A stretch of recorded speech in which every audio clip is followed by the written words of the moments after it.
Today is the sixth Sunday of Easter.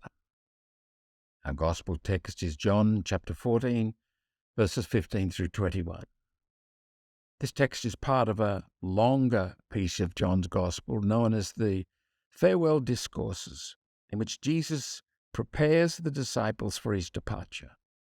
His words are gentle and affirming, but he also reveals an enduring, amazing truth, one that the disciples are not yet able to grasp.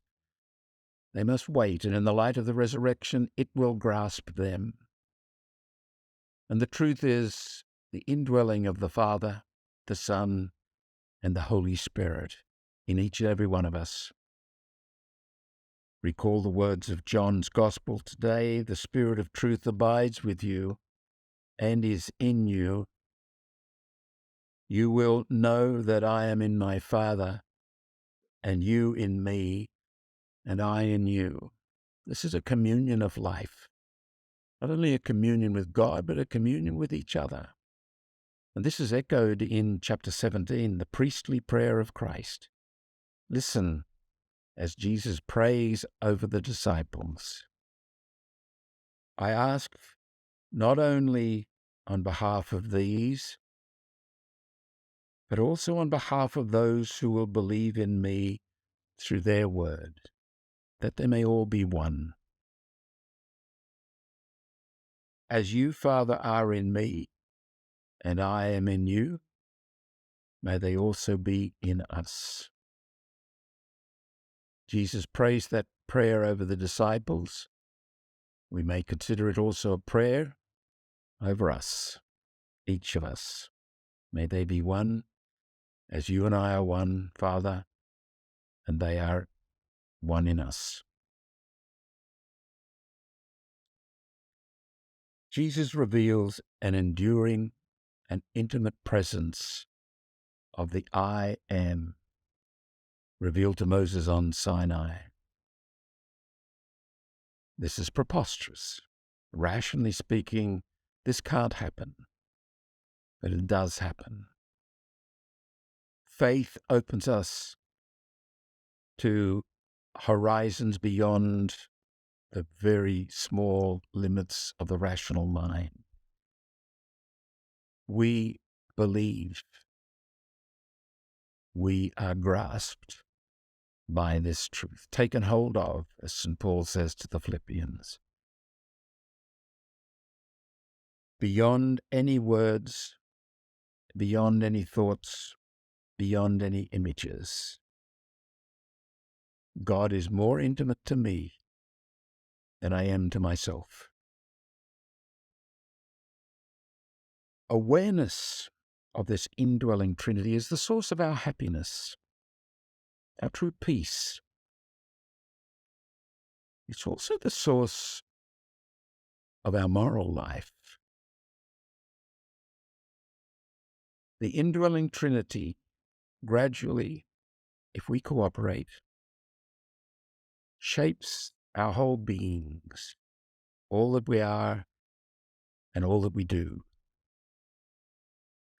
Listen as St. Augustine points in this direction to how indwelling Trinity influences the moral life, our behavior. We, says St. Augustine, cannot love unless someone has loved us first. Listen to the Apostle John, Augustine says. We love him because he first loved us. The source of our love for God can only be found in the fact that God loved us first.